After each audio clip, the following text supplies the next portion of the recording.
کبھی کبھی غفلت چڑھ جائے نا تو ان اللہ والوں کی باتیں بڑا اثر کرتی ہیں. میں نے بھی کچھ چیزیں رکھی ہوئی ہیں، جب دل میں محسوس کرتا ہوں نا کہ کوئی غفلت چڑھنے لگی ہے تو میں پڑھتا ہوں لوگوں کو کھول کے.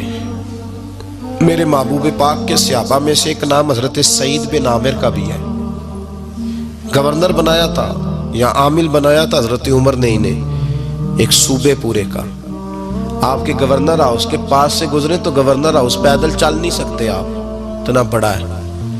تو یہ وہ گورنر تھا کہ ایک دفعہ مال غنیمت بہت زیادہ آیا تو حضرت فاروق اعظم نے اس صوبے کے لوگوں کو کہا کہ ایک شخص جو مالیات کا وزیر تھا، وزیر خزانہ تھا، اس کو جناب عمر فاروق رضی اللہ تعالیٰ عنہ نے کہا، وزیر خزانہ اس صوبے کے جہاں حضرت سعید بن عامر گورنر تھے، کہا کہ غریبوں کی لسٹ بنا کے بھیجو، میں فنڈ لگانا چاہتا ہوں.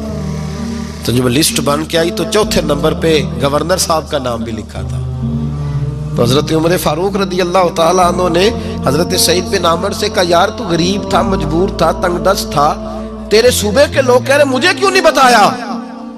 حضرت سعید لگے، عمر پہلے تو وہ بندہ مجھے بتا جس نے میرا پردہ کھولا ہے.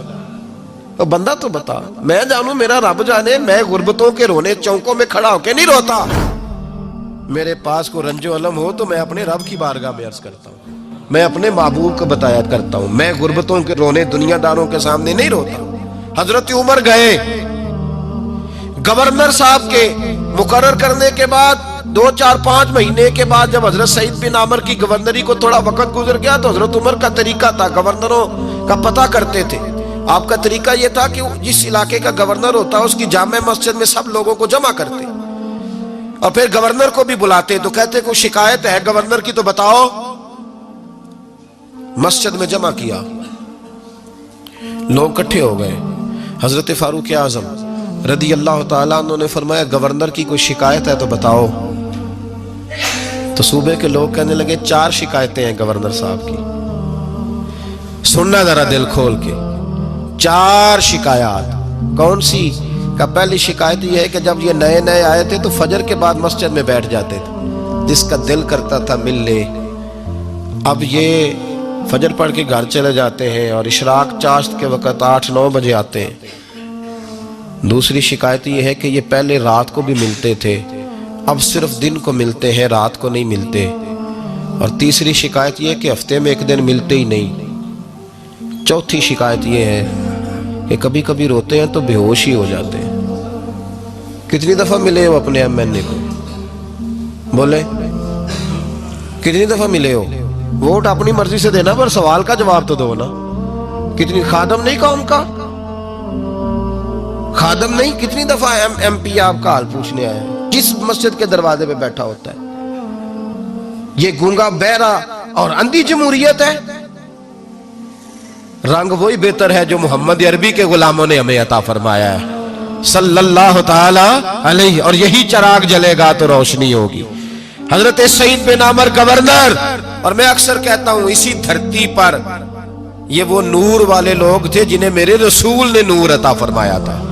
یہ ہے تربیت میرے نبی پاک کی. حضرت عمر نے گورنر کی طرف دیکھا، فرمایا بتائیں جناب آپ کی شکایت آئی ہے. پہلی شکایت یہ ہے کہ آپ پہلے فجر کے وقت ملتے تھے، اب اشراق چاشت میں ملتے. حضرت سعید بن عامر رضی اللہ تعالیٰ عنہ کہنے لگے، حضور اگر آپ نہ ہوتے کوئی اور پوچھتا تو میں کبھی نہ بتاتا. حضور میری مجبوری یہ ہے کہ میری بیوی بیمار ہو گئی ہے اور معذور ہو گئی ہے ٹانگوں سے. میں غریب آدمی ہوں، نوکر نہیں رکھ سکتا. اس بھلی مانس عورت نے 30 سال میری نوکری کی ہے، اب وہ بیمار ہو گئی ہے تو کیا میں اس کو چھوڑ دوں؟